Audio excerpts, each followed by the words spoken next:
Okay guys, let's talk about the jointer. The jointer is the first machine that you use when you're starting to true up a piece of stock. By truing up a piece of stock, I mean starting with a piece which is crooked and imperfect and making it perfectly straight and flat with square corners and square ends. This is a very important concept in woodworking.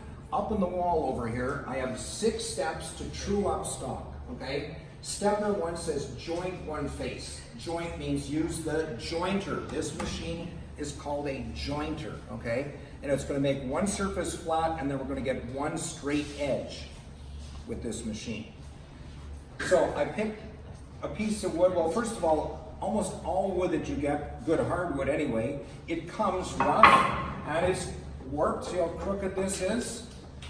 If you're going to straighten out a piece of warped wood like this, you always put the concave side down. Now it's not rocking. It's relatively easy to straighten that one out.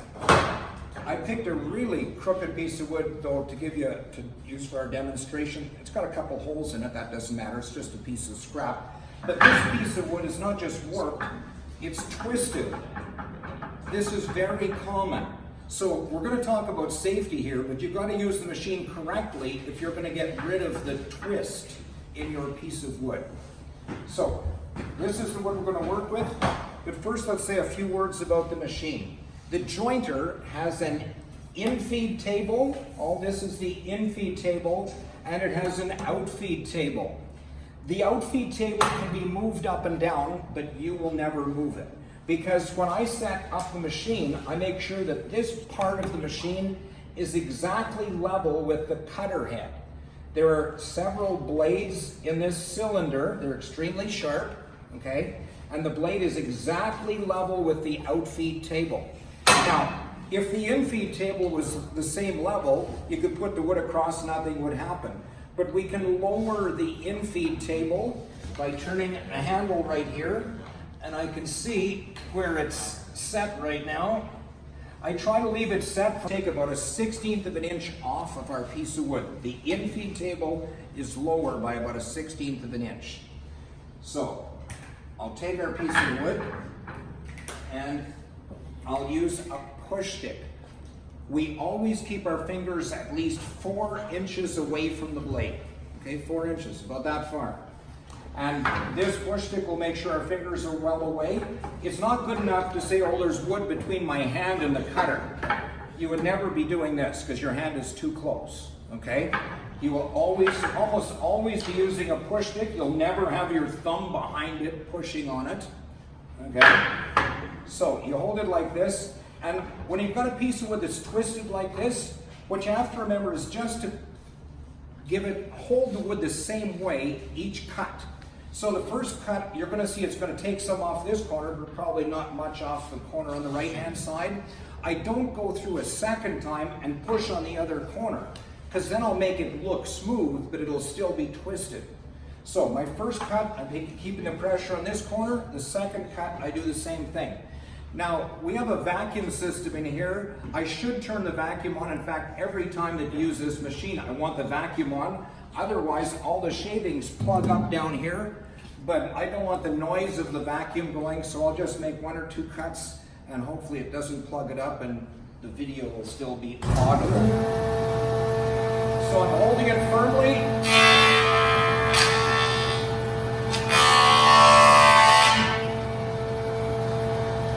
And you can see it's cut just a little bit off that corner, cut this end. Next cut, I'm not going to change that corner. I can keep the pressure on this corner again.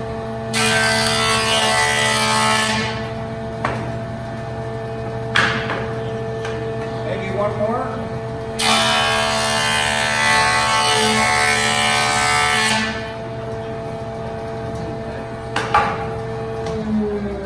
So we've just completed step number 1 on the list as we're truing up stock, right? We've planed one surface true and flat. It's straight, it's smooth. The next thing we want to do is get one edge straight and square. Now often there'll be some kind of a curve to your piece of wood. Always put the concave side down. This one is pretty straight to begin with. So as I make this cut, I'm going to hold it against the fence. Now, it's important that the fence be exactly perpendicular to the table or to the bed. And so I'm using a tri-square. This thing is called a tri-square. The word to try doesn't mean just to exert effort. The word to try also means to test. So I'm testing. Is it 90 degrees? Yes, it is. If you need to, you can adjust this, but I'm telling you right now, in our shop, we hardly ever have to move this fence to different angles. We just leave it where it is. So if you're doing something important, come and check it, but it's going to be square almost all of the time because it's locked in that position right now and we don't change it very often.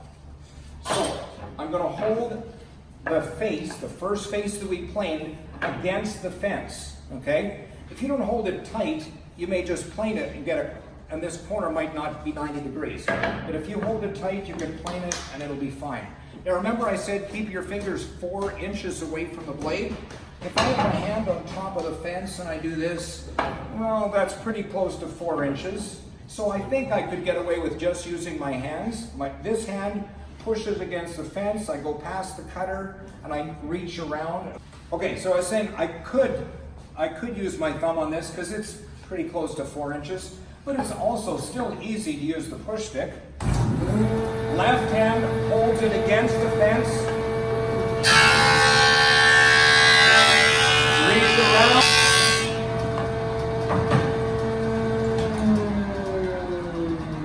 And so we've got a corner here which is perfectly square.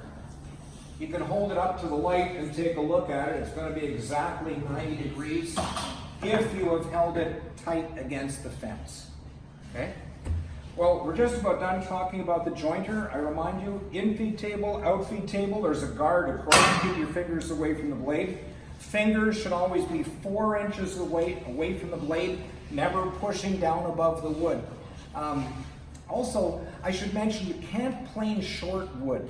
So you would never take a piece of wood like this and try to plane the end of it. First of all, it'd splinter the edge, but also there's a danger it would tip in there and kick back at you, okay? I can't say that I've ever seen a kickback on the jointer, but they say it could happen. In the textbooks, if you read about safety with the jointer, they will say, don't stand in the danger zone, in the kickback zone. Well, I don't think it's likely, but it's not a good idea to stand here, okay? The kickback zone on a table saw is much more important. So when you're using the machine, by the way, did you notice I was standing about here as I made my cuts? I know that sometimes beginners are kind of afraid of the machine and they're out like this. Not good, okay? You can stand right here. Just make sure there's no loose clothing. Okay, so we're done talking about the jointer. Next, we're going to go to the thickness planer where it says plane to desired thickness. We want this piece of wood to be the same thickness everywhere, and that machine is going to do it.